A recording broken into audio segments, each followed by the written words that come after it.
and you can quote this on me. There is no way the Orioles or Red Sox make the playoffs this season. Yeah, yeah. There's no way. There's no way. I set the bar really low at the NBA predictions. I don't think all Mavs fans look into the stats like I do. It's not the great value Target brand toilet paper or whatever. It's the Charmin Ultra Strong. I don't know if Nick Nurse is the coach for the Raptors. I don't know if he's the reason why they won the 2019 championship. I feel like that was more of a team effort. The Mavs cannot say we do not miss Seth Curry shooting threes. This questions the firing of Dwayne Casey, who I think is a very underrated coach. To me, the Capitals really pushed all their chips for this season. Hello, I'm Mike Grimes, and you've been listening to Outsiders Opinions with Kevin and Austin. What's up, y'all? Welcome to our NBA Opinions of the Week. We already posted our NBA Finals, but Sunday was a busy day. Austin, you and I did a video on this, and I believe you did call Jalen Green being part of the deal. I did say that Jalen Green would be part of a deal if he went to the Rockets. And I also was right that he was going to be traded before September, I think it was, or August, one of those two. I feel like the Suns were going to be a little bit more poignant about wanting to make a move soon, and they did. Yeah, it was really surprising when I got that. I was on a phone call, and I said, oh my gosh, KD to the Rockets. And I don't hate the move. I feel like a lot of people were saying it was, well, I got both. I was on Twitter, but I heard one Rockets fan that I'm friends with didn't like the deal. He was mad they sent Dylan Brooks, which I don't feel they gave up a lot for KD. Because I think, well, we kind of got to talk about what does KD do for them right now? I think it makes them a title contender. Yeah, I would agree, especially in a interesting NBA landscape next year. We'll see how this all plays out. I think it's going to be completely tight-knit in the West, and the East is just going to be a whoever survives long enough to make it out of the East. Because the Celtics, Pacers, and Bucks are basically out of it already.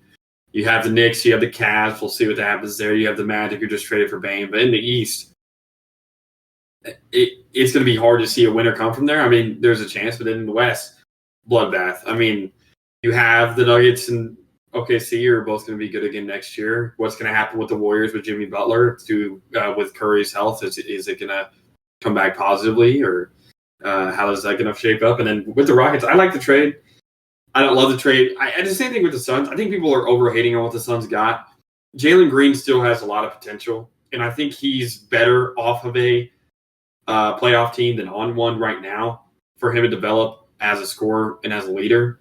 I know they didn't get that many crazy picks back, and people look at it like, oh, they give up 4 picks for KD before. But I try to look at the two moves independently from another. Trading for KD, I think, was a mistake for the Suns, not the package they got for trading him away. And then in the Rockets, I mean, I like the deal because you're committing right now to be a very young team besides KD. I understand Dylan Brooks did play a good role last year, but I feel like that could be easily replaced by Tari Eason if he can stay healthy, or maybe Cam Whitmore. It'll just depend on whether or not those guys can stay healthy. And if they do, then I think the Rockets are totally contenders.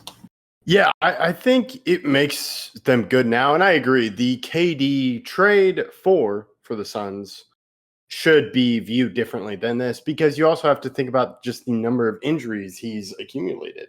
And just that trade package is different from this trade package. But kind of for a team that was lacking assets and just kind of a future, this gives them an idea.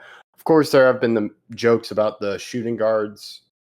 I think they're not going to be able to move off Bradley Beal. I don't think you trade Devin Booker, but this does give you the option of trading Devin Booker because you have a young shooting guard with Jalen Green, and they have some picks this year that could work. So I think the deal could have been better if they got a point guard or a center, but that wasn't going to work with the Rockets.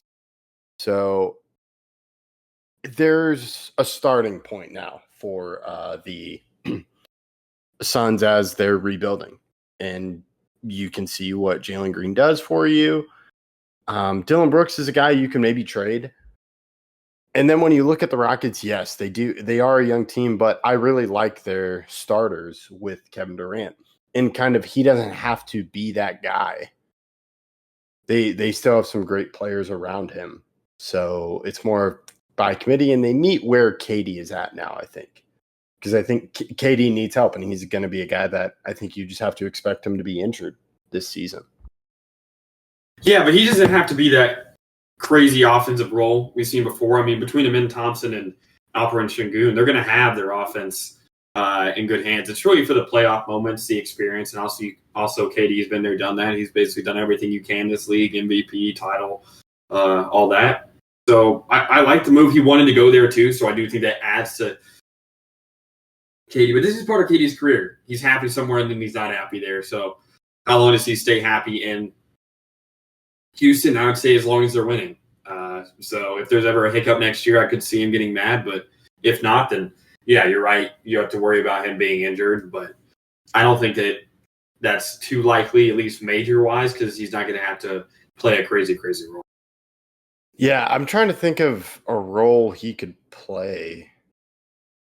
Well, I mean, he's a primary scorer, but he's not the end-all, be-all scorer. I mean, they're going to have a couple guys on their roster that can get buckets whenever needed. So it's just going to be those big time shots.